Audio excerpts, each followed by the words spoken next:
Yes, everybody, Russell and West Ham Network, hope you're safe and well. It's Hammers Headlines in association with the KUMB.com boys at lunchtime today. I was a bit confused about West Ham's win yesterday, so if you can help, that's great. Later on this afternoon, we'll be having the Academy show and going through all the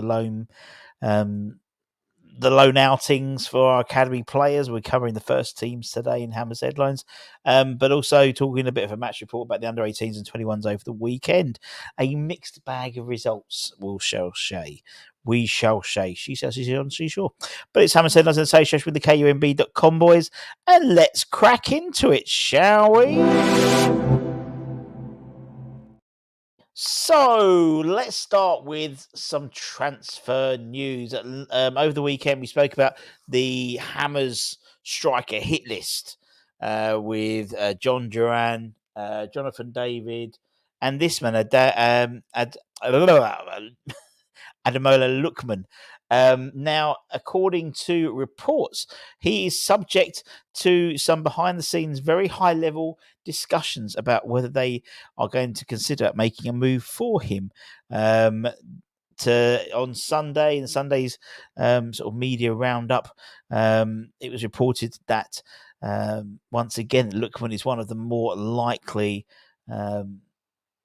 people we are going to be linked with in the January transfer window, and West Ham is more likely one of the next destinations for the Nigerian international, despite reports that there are links with the likes of Man United and Arsenal. The Atalanta star, who previously played for Everton, Fulham and Leicester in the Premier League, has even earned a Ballon d'Or nomination after an extraordinary year which saw him score a hat-trick in the Europa League final against Bayer Leverkusen, and that was Leverkusen's only defeat all term.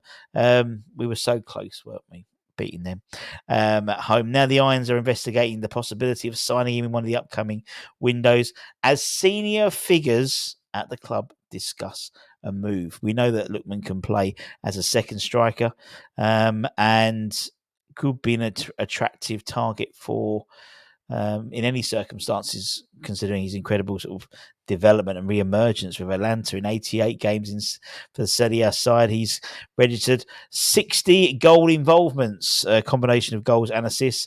So it's little surprise that we, as well as other clubs, are interested in him. He's 27, so coming to that sort of when he's not too old, but maybe just coming into the top of his prime. And obviously, with the likes of Mohamed Kudus, we're going to talk about in a minute, potentially moving on in the summer, Lookman could be a useful addition. Yes, some have said he's had he's on a bit of a hot streak, and he didn't really show. He showed glimpses during his time in the Premier League, but since moving to Atalanta, he's found his feet a little bit. And sometimes, a change is as good as a move, or a move is as good as a change. And it seemed to have had a dramatic effect on Lookman in terms of his career trajectory, which is a nice word to say on a Monday afternoon. But we'll keep an eye on that as well. There's me. The whole Jonathan David thing is sort of kneeling in the back of my head. Why? I know we are sort of making movements, but why hasn't other sides made movements for him in his career, really, from a Premier League perspective? But Lookman, maybe, just maybe. Now, let's talk about my friend and yours, Mohamed Kudus. Obviously, currently in the midst of a suspension following his sending off against Spurs last weekend. According to Spanish media outlet Fajizas, he is now becoming a top target for clubs in Saudi Arabia that could land him, the West of the Premier League side, a substantial fee, believed to be around 100 million euros, apparently, to bring Kudus to the kingdom, with a big salary also added on top to be a big temptation for Kudus to make the move. However, according to Clarence Hugh and Sean Wheatston, these rumours have been dismissed, are completely out of hand, and paper talk, we've been told they are. Similarly, there was a article in a couple of Liverpool fan sites about Kudus to Liverpool, which I think is probably more likely, really, considering also Johnny Heitinga is at Liverpool with Arne Slot, and obviously Kudus attributes a lot of his game, a lot of his improvements, particularly his time at Ajax, to the coaching of Johnny Heitinga. So that more likely. But the Saudi move, dismissed completely.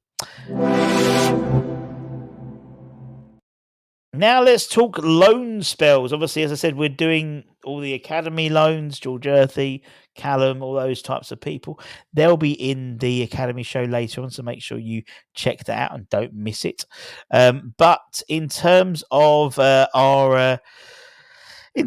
first teamers, 5 players currently out on loan. JWP was an unused substitute in Nottingham Forest's win. Obviously, we play Forest next, so he will not be featuring in that game, but they beat Leicester City 3-1 away on Friday night. Maxwell, unused sub in Saints 1-0 defeat against Man City. More encouraging, Freddie Potts played the full 90 minutes again, despite losing 2-1 at home to Sheffield Wednesday. Obviously, he scored last week in their first win of the season in the Championship against QPR away from home, and another 90 minutes under his belt for Freddie Potts. He is going to be something for us next season, that's for sure, in my eyes. Elsewhere, again, played the full 90 minutes for Real Sociedad as they lost at home. He's been playing pretty much exclusively since the 90 minutes since he's joined Real Sociedad on loan, and has been praised for a lot of his performances in La Liga. The curious case of Kurt Zuma didn't feature again this week. He had a few 90 minutes back to back, and the last couple of games he hasn't featured at all. They lost on Thursday in the Saudi Pro League. I think they lost 3-0 at home, I believe. And again, Zuma wasn't featured. Been doing some digging, but there hasn't been. It's not the great team news coverage for Aloaba, in all honesty, and so a little bit of a mystery about that with poor old Kurt, but not a great showing for our boys this weekend. And that's it, my friends. Don't forget to check out theseamonbrand.com for latest news, reviews, and opiniones.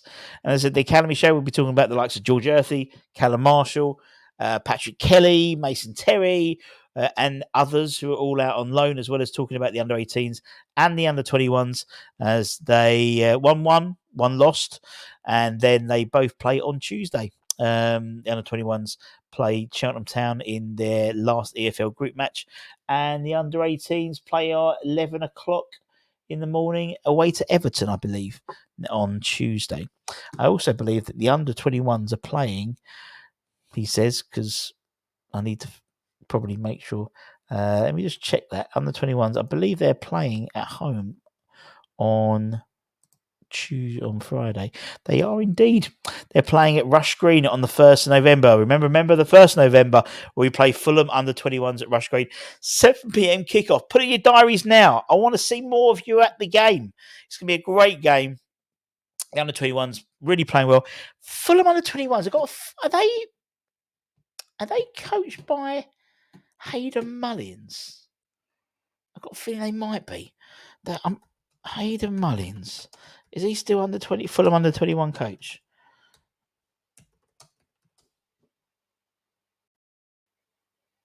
Yes, he is. Good knowledge, Budden. Good knowledge. He's still there, I believe. So, you see an old boy in both dugouts then. Anyway, take care, stay safe, stay warm, stay humble, keep the faith, my friends, and come on, you bloody effing irons. Much love. Bye-bye.